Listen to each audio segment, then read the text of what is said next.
I've got three more names: Councillor Salinger, Councillor Gordon, and Councillor Moore. If it can be quite quick, then we can. You'll be pleased to know, Dean, there aren't any secrets in it.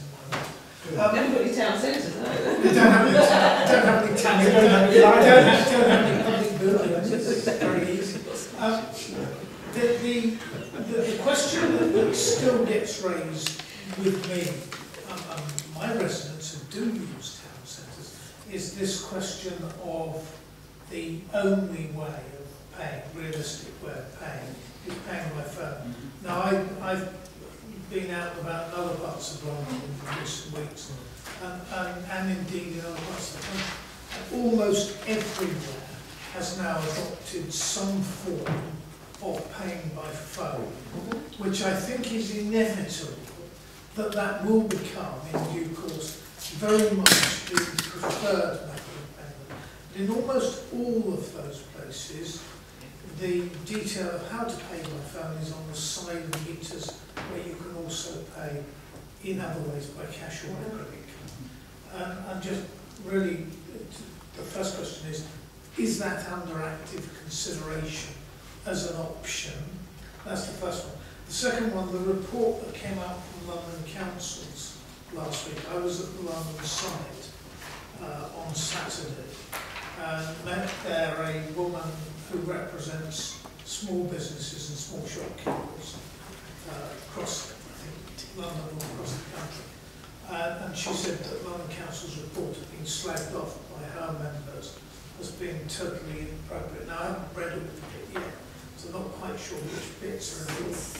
So the key to all parking in shopping centres is to get a turnover of customers, because that's what shopkeepers really need.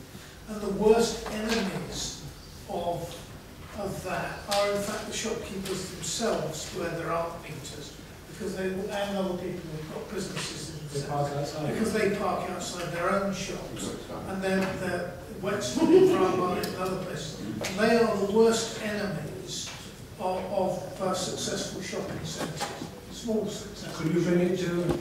I was just asking for his comments. Oh, right, Councillor Curran, comments, please. Okay, regarding the method of payment, obviously you know that there's the scratch cards available, which is growing, I haven't got figures, but it's growing in terms of number of shops, being stockists. There also is consideration for some sort of meters on street. There was a DPR which was signed a while ago, which has been going through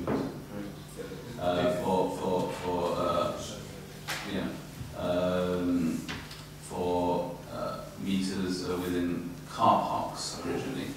However, there is a consideration of meters being, if you like, trials on the street to see if the uptake is still there despite the pay by phone being there, and if that uptake is... Where are you trying that out? That will, it's intended to try that in North Finchley. When? When did it go in? In the new year. Okay. Which new year? Right. Just if I can, it's going to be Councillor Gordon and then Councillor Moore. If I can just ask a question there. The scratch cards, you say the take-up is slowly increasing. Do we have any advertising materials for the shops to display in their windows if they do sell?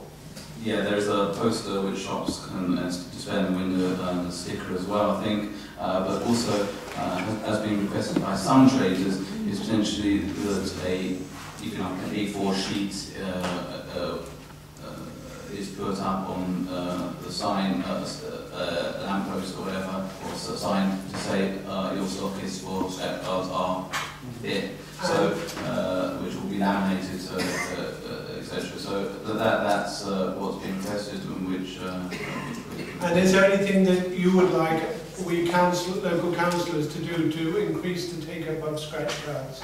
Yeah, I mean, as other members have been quite active in asking traders within their own whether they want to be stockists and actually going there to deliver